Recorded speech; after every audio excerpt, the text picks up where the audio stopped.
You just want to check down there every once in a while until the end of the month, just to see, just in case anything pops up, come in here and we'll do a test. I'm going to tell you guys right now, I've never looked at my dick more than in that course of the entire month. I was just staring at it like for an hour each day, and I was like, wait a second. And it's not even that big to take an entire hour. It was just a lot. I could pick my dick out of a lineup right now. Of just a bunch of dicks. I don't know why I'm staring at a bunch of dicks, but I can pick it out of that. And I wonder why girls don't want to talk to me. Fuck, I don't care. What's up, ladies? How you doing? How's it going? What's up? That's right. I'm a dude with a small dick and huge mother issues. I'm gonna make sure you come. I don't know. You guys are like, wow. I love you guys. This front table's awesome. You guys are cool. I'm not playing favorites. Does that say ass on your shirt? You're a tits guy, aren't you? Right? You're just throwing people off. And it's like in neon lights, so it's just shooting up at you.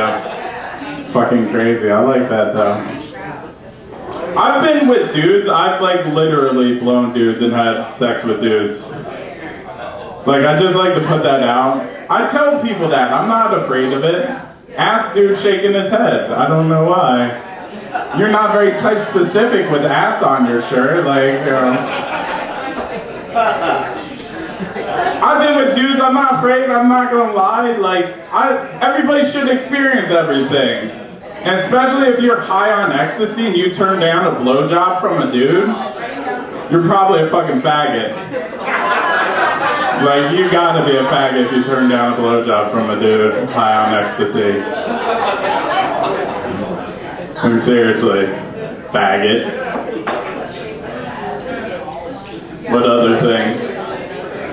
I love you guys madly. Have a wonderful evening. Yes!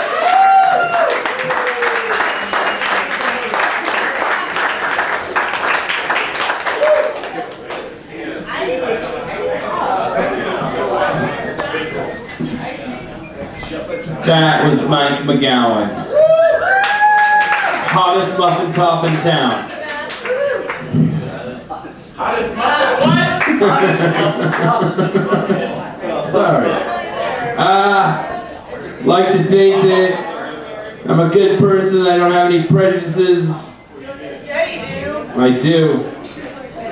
I do. I don't care for people with peanut allergies. Right?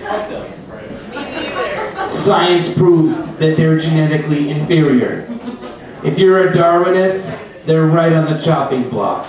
If you're a creationist, God hates them. Tasty snacks are due. They have nightmares about being stuck inside of a Roadhouse grill. It's a steakhouse for you vegan cunts. And they're willy-nilly with their peanuts. And I know, I don't think life is worth living without Reese's Pieces. Even extraterrestrials go apeshit for those things. Do you think it's possible? What, you guys think that E.T.'s smart? Yes. You don't think he's smart? He did build a he did build an interstellar radio out of a speak and spell and an umbrella. But on the other hand, he picks up things off the ground and puts it in his mouth. Do you think it's possible that they might have been back on the spaceship and they're like, hey man, they didn't accidentally leave him there. Hey man, where's T at? It's because they call him T because to them there's nothing extra about him. And they're like, oh, dude, that guy's fucking weird. We traveled 10 billion light years to another planet. He starts picking up colored shit and putting it in his mouth. Ah, damn it, he's texting me. I better go pick him up. You guys ready for the final comic? Yes! I'm excited about it. Yes! You should be excited about it. Yes! Mr. Seth Milstein, everybody! Yes! Yes, yes. Hello, Tinies! Hey! What is up with you? want you to answer individually. We'll start at this side of the room. Nope, don't care. I'm a big fan of movies. Love watching movies. I've been downloading movies like a pirate. I just downloaded one of my favorite movies, which is Menace to Society. I don't know if you've ever seen this movie, but this movie has one of my favorite lines in any movie in it. It's where the protagonist in the movie is he's narrating the story and he's talking to the audience and he's talking about his best friend and he goes, "Yo, O-Dog was America's nightmare because he's young, he's black, and he don't give a fuck."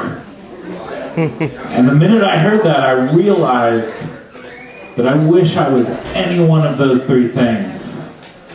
Like, I'm the whitest guy I know. I'm in my mid-30s, and I give so many fucks, you guys. So many. It's crazy how many fucks I give. I hate nerds. That's a new development in my life. I've been a nerd my entire life, and I fucking earned the title of nerd. Okay? I earned this shit. I got beat up after school almost every day. But now it's like cool to be a nerd. I was in a store recently, and there was a woman behind me, might have been the most beautiful woman I've ever seen in my life. And she's talking to her friend, and she goes, "Oh my God, I am such a Mad Men nerd." And I was like, "You're not a nerd. You just like a TV show. You just go have an amazing life that you'll never be able to fully appreciate because you're too good looking." And then same thing happened. I was walking down the street the other day, and there was this dude that was like all buff, like fucking fully yoked, looked like an MMA fighter or something like that. And he's talking on his cell phone, and he goes, "Dude, I'm nerding out on Sons of Anarchy right now." And I was like, "No, you are not. I am nerding out on Sons of Anarchy. You are broing out on Sons of Anarchy, okay? I nerd out on it because I'm never accepted in that world. Like, they would immediately make you a prospect and they'd murder me instantly. Just shoot me with a fucking semi-automatic weapon. But you know what kind of nerd I am? I'm the kind of nerd that knows what toilet water tastes like because when I was a freshman in high school, a bunch of fucking football players held me above the toilet and they threatened to punch me in the face if I did not drink a little bit of toilet water. And I drank it. And you know what? Getting punched in the face is not nearly as bad as drinking toilet water. But I didn't know that because I was a fucking nerd and nobody talked to me. I wish I would have known that. It would have served me better in my life. I gained a bunch of weight over the holidays, gained a bunch of weight. I'm trying to lose the weight now. And like they say you should set a weight loss goal. Like when you're trying to lose weight, you gotta set a goal. So my first goal was like, I want to get all fucking ripped. I want to get like McConaughey, you know? And then that seemed a little bit unrealistic. And then my second goal was just to get under 200 pounds. And that seems a little bit unrealistic. So now my only weight loss goal is I don't want to involuntarily snore while I'm awake. Like that's my weight loss goal. Because that happens to me, like I'll like sit and watch TV and just like eat a fucking pizza and then follow it up with some Ben and Jerry's and then follow that up with like 3 beers and I'll just be sitting there in my chair just like and my wife will be like, "Are you asleep?" And I'm like, "No, I'm just disgusting. I'm sorry it came to this." That's the story of my life. Like my wife and I, we bought a house about 10 years ago. And when we bought the house, we were young and we were in shape. And when we bought the house, there was a mirror on the wall in the bedroom, like this huge mirror. And when we first got the house, I loved looking in that mirror while we were having sex because it looked like 2 beautiful people just engaged in a beautiful act of intimacy. And now it just looks like Jabba the Hutt trying to get out of a fucking beanbag chair. My wife hates that joke because she doesn't know if she's Jabba or the beanbag chair. I'm just like, they both mean we're fat. Don't worry about it. It's cool. I have issues with sex. I had a girlfriend at one time that was really into talking dirty, and I'm not like, I'm half Catholic and half Jewish, so sex is nothing but shame to me. And like, this girl was like, yeah, just talk dirty to me, and I was like, okay. And the next time that we had sex, I did research for this shit. Like, I was watching pornos, and like, it me thousands of hours of research that I did before it meant anything. Like, I never noticed that they just say the same shit every single time in pornos. Like, it's always like, yeah, you like that? And I'm not a yeah, you like that kind of guy. Like, when I talk dirty during sex, it's like, do you like that? Because if not, I know 2 other positions, and we could do either one of those. We'll make this right. Sex is weird now. Like, my wife thinks that we have a sexual problem, and I don't think we have a sexual problem. I blame our sexual issues on my pets, because that's what happens. Like, we start to get in the mood and do shit, you know. And immediately my dog starts running around the bed and barking because she thinks I'm hurting my wife. And if that's not annoying enough, like, the cat will just sit on the bed while it's happening. And like, that happens, like, I'll be behind my wife in what I like to call canine style, and the cat will just sit on the bed, and it's distracting, you know? And like, the cat will look at me, and then I'll look at the cat, and then the cat will meow, and then I'll just kind of be like, hey, little buddy, what are you doing? And then my wife will be like, did you just call me buddy? I'm like, no, I was talking to somebody else. Turn around. We fucked up every time we had sex. We had a kid. No, I have 2 children, and it's weird, man. Because I don't think it's a good sign for either of my children that I still refer to adults as a group of people that I do not belong to. Like, that's not a good sign for anybody.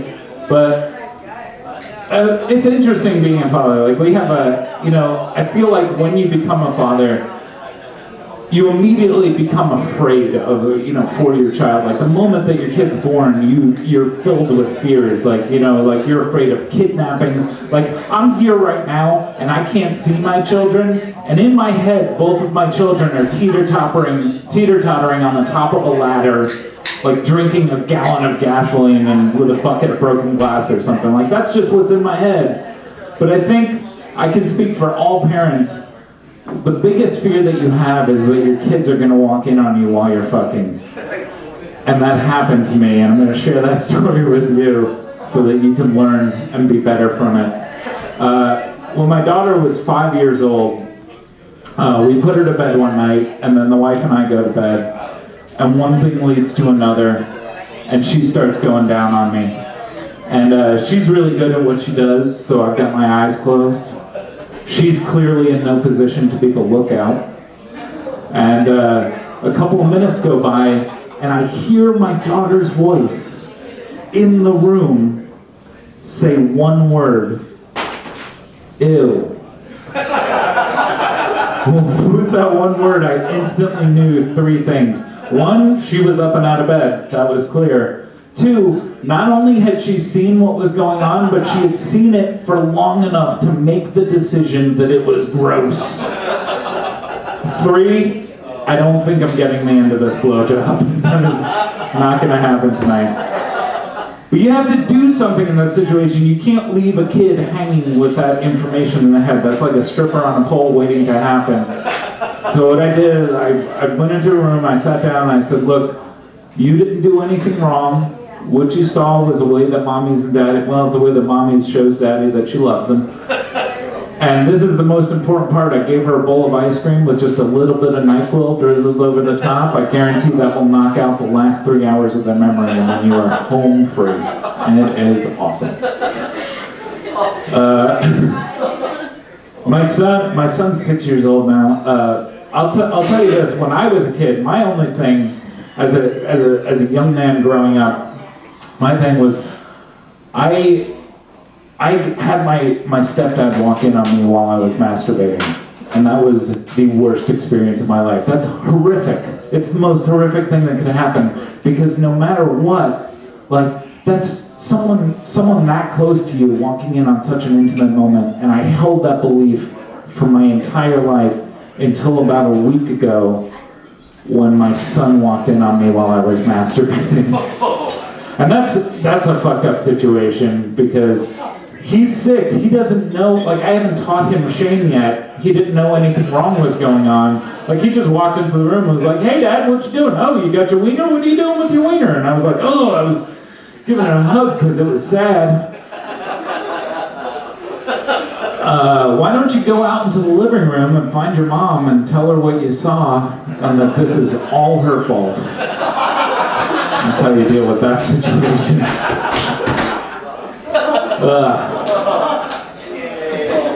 One of my favorite things, I love people watching. One of my favorite things just about us as a society is that we are so fucking afraid to, like, look dumb or to admit that we don't know something, you know?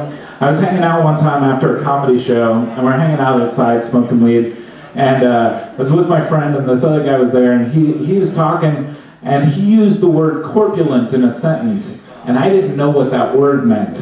And so I immediately started thinking, oh my God, like, I need to piece together from all the other words that he used and try to come up with, like, some fucking slapstick meaning for what this word means.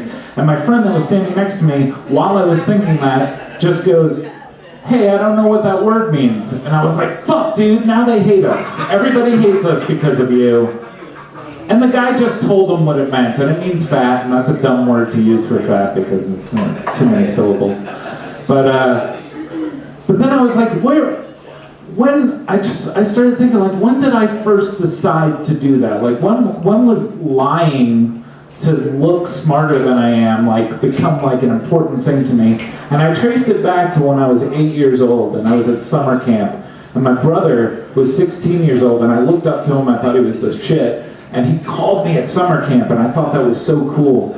And I answered the phone, and he goes, "Hey, how you doing?" And I was like, "Good." And he goes, "You getting laid?" Which is obviously a joke. I was 8 years old, right? But I said, "Yeah," because I wanted to look cool for my brother, you know?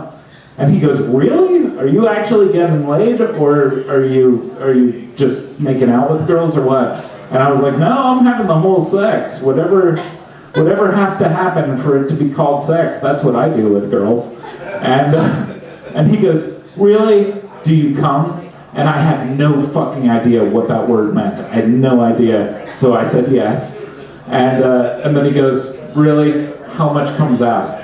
Now, when you're 8 years old, the only increments of liquid measurement that you are familiar with are all milk-based. So I said a half gallon, which was the wrong answer. But here's the thing, my brother did not acknowledge that he was talking to an 8-year-old kid that was clearly lying to him. He just goes, "Dude, I think you're pissing on girls."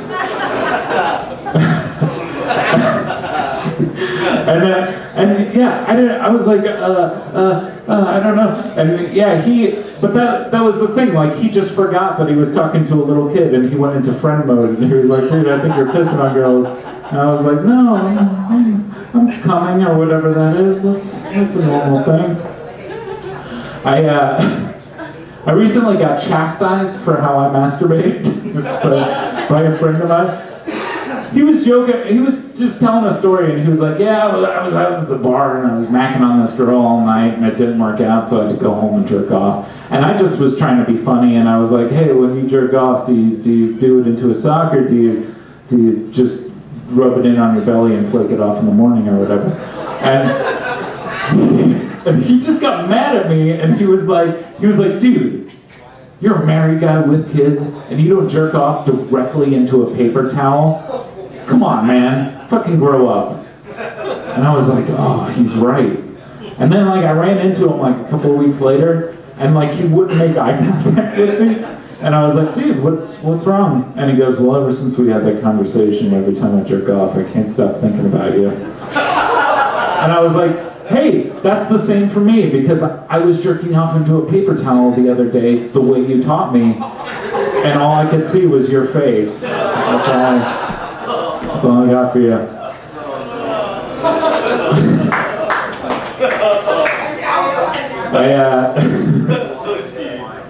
One of my favorite things to do is drugs. I love drugs. I've done all of the drugs that I've ever heard of. Nowadays, like I have like a playlist of my greatest hits. Like I don't fuck with all the. I tried everything, but now I just keep it to like weed and a little bit of mushrooms every once in a while. But one thing that I don't like about drugs is there's cultures that go along with drugs. Like I was hanging out and talking to a friend of mine. I used to do a lot of acid, and we were talking about doing acid. And the problem with being someone who does a lot of psychedelics is you have to hang out with people who do a lot of psychedelics. And there's fucking drug myths. There's all these myths that go along with drugs.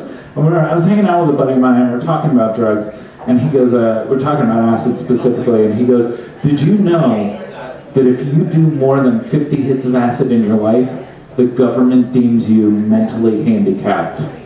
And I knew that that was one of those myths. I knew it when he said it, but that did not stop my face from getting flushed with paranoia when he said that, because I was like, oh my God, I am so many mentally handicapped people. I am like he was like, I know, like I'm a whole group home, and I was like, no, I am like the population of Rhode Island in handicapped people. Like that's fucked up. But one thing I don't like is some drugs get characterized as okay. Like some drugs are fine in everybody's eyes. Like marijuana is one of those drugs where everybody's like, yeah, pot's fine, right? But here's the problem with pot, is we're elevating the game of marijuana. Like it's cool, yeah, just smoke a joint. Anybody can smoke a joint. You maybe get a little paranoid, but you're okay. But now there's hash oil. You guys familiar with hash oil? Jesus fucking Christ, man. I went to a friend's house, I went to a stranger's house to pick up a friend of mine one time, and the guy whose house I went to is this dude he's kind of famous in Portland. His name is Ganja John. He does like a radio station for Normal or whatever, and he's like a big pot dude or whatever. And I go to that guy's house to pick up my friend, and I sit down, they're playing video games. And at one point, the guy looks over at me. First thing he says to me, a guy whose name is Ganja John, like he has weed in his name. And he goes, hey Seth, you smoke weed? That was the first time since I'm 17 years old that I was like nervous about answering that question. And I was like, yeah, mostly. And then he goes, you want to do some hash oil? And I was like, yeah, it has the word hash in it. I'm familiar with that. Let's do that. And then he fucking pulls out this contraption that looks like a science project, and there's a torch involved, and eventually smoke happened in my lungs. And then after I took a hit of this hash oil, and I am fucking baked, they proceed to tell me a story of a mutual friend of ours that was there 1 week earlier who took one hit of hash oil and shit his pants. We're talking about a grown-up that shit his pants because of a marijuana-based product. And I was like, hey, thanks for waiting until after I've gotten high on this shit to tell me about that. But I was okay, I did not shit my pants, and I ended up giving my friend a ride home, and we're on the highway, and I was telling him a story, I think, like words were coming out of my mouth, I'm not sure if they were in any specific order. And in the middle of my story, he just starts singing a song. And it's not a song that exists. It's a song that he was making up on the spot. Like, it was something that you would sing yourself to keep yourself awake on the road if you were traveling by yourself. Like, he was singing, like, the I-5 song or whatever. And I was like, dude, I was just in the middle of the story. And he goes, really? You weren't singing this exact song? And I was like, the song that you're making up right now? No, I was not singing that exact song. I was telling a story with only words and no melody whatsoever. And he goes, dude, we're really fucked up on hash oil right now. And I was like, I agree. And at that point I was like, you know what? I'll stick to the joints. You know, I don't need this fucking high concentration shit. And about a month later, I was at a comedy show, and I was waiting for a different friend of mine to show up at this show.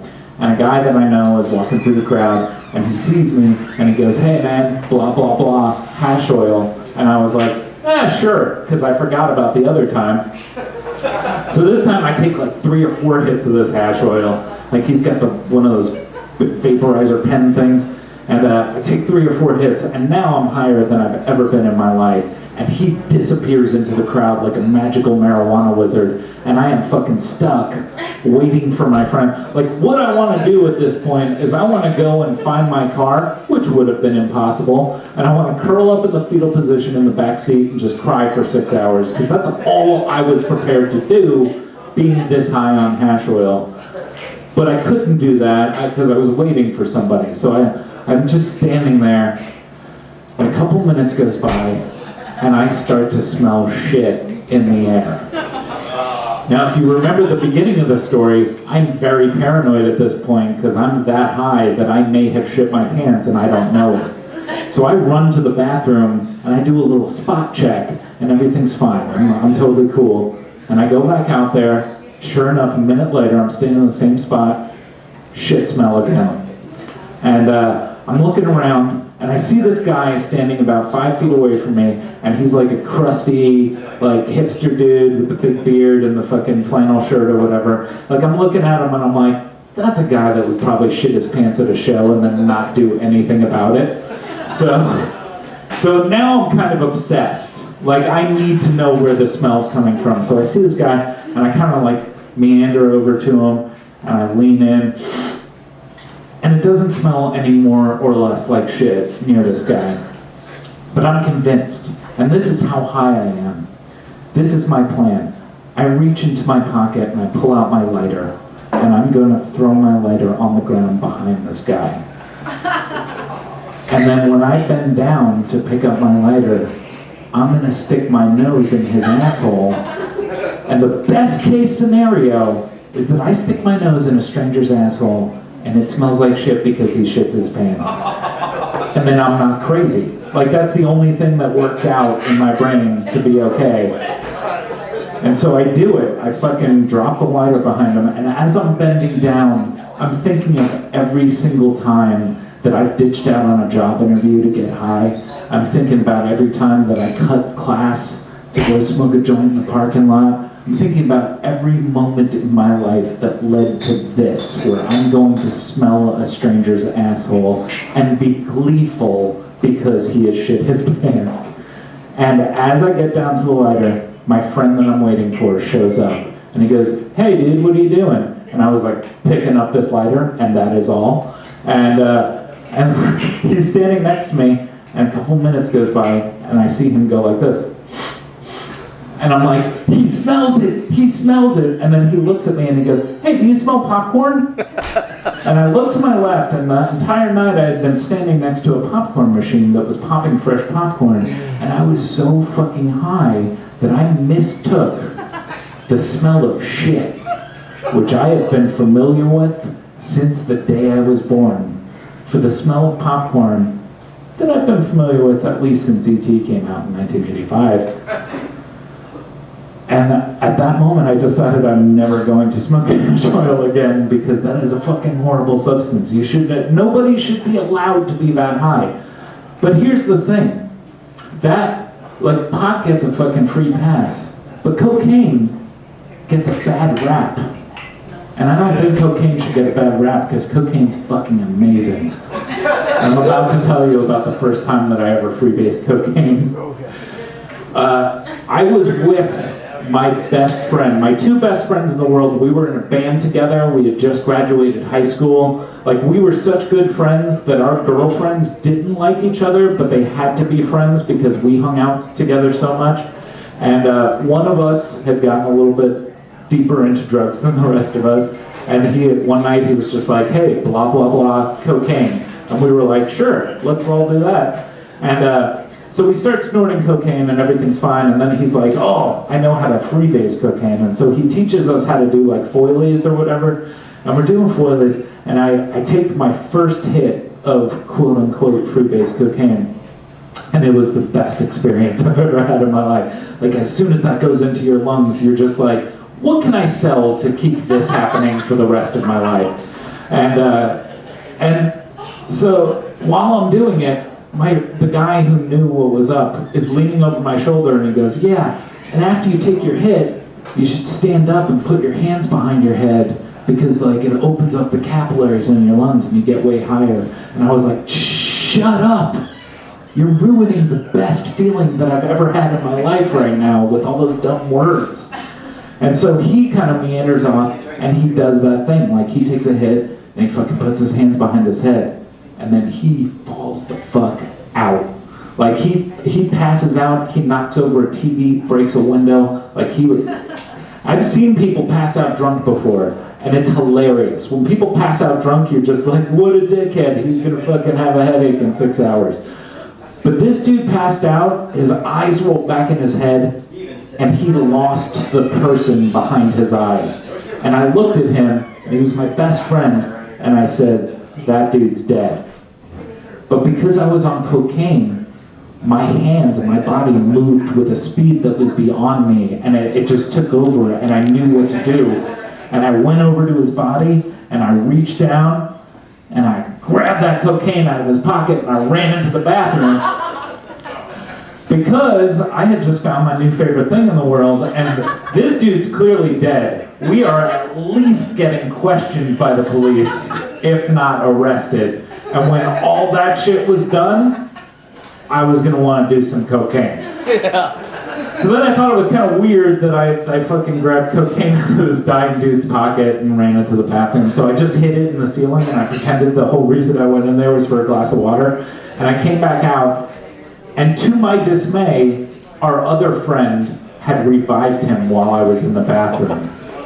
And I realized that my best friend was alive in spite of how much I love cocaine. And I was really pissed off because now we have to split it 3 ways again and not 2 ways, and I was bummed out. But that's how fucking amazing cocaine is. And I don't do cocaine anymore. Like I'm leaving it all for you. I've done enough. I only do it if it's really good or free. Hint, hint. But I want that to be your experience from now on. And I'll leave you with this. I recently almost died at a party. I thought I was dying at a party. I went to a party, and in the middle of the party, I started to feel like I was having a heart attack. And I knew at that moment that I needed to grab anybody at this party and say, hey, I might be having a heart attack. You either need to take me to the hospital, or you need to call an ambulance or something. And but what I did instead was I went into the backyard, and I found a really dark area near the bushes, and I laid down on the grass, and I waited to die. Because nothing's more embarrassing than almost dying at a party. Because you ruin the party. If you almost die, like the minute a gurney walks in the door of a party, party's fucking over. And this is Eugene, right? People have done acid at this party, and they are going to have bad trips now. And like people have drank at the party, and the party's over, and they're gonna drive home. You might actually kill somebody by almost dying at a party. But if you're the guy that they find dead in the backyard the day after the party, not only did you not ruin the party, but you are forever a fucking monument to how amazing that party was. People will call each other the next day and be like, dude, were you at that party last night? No? Yeah, it was so good that Milstein's heart exploded in his chest. You will never go to a party that good again in your life. You fucking missed it. Anyway, that's all my time. Yes! Thank you very much. Keep it going for your host, Matt Chase. He's amazing. Look at that head of blonde hair. Yes! You did it again! Yeah! You did it again! It's a bittersweet moment for me. You guys have been such a great audience. Put your hands together for you guys. For like not spitting or causing a fight during the, because that happens. It's also very, very sad because the jokes are over. My suggestion to you guys is to continue drinking. Something funny will happen. All right, have a good night. Thank you very much. I'm Matt.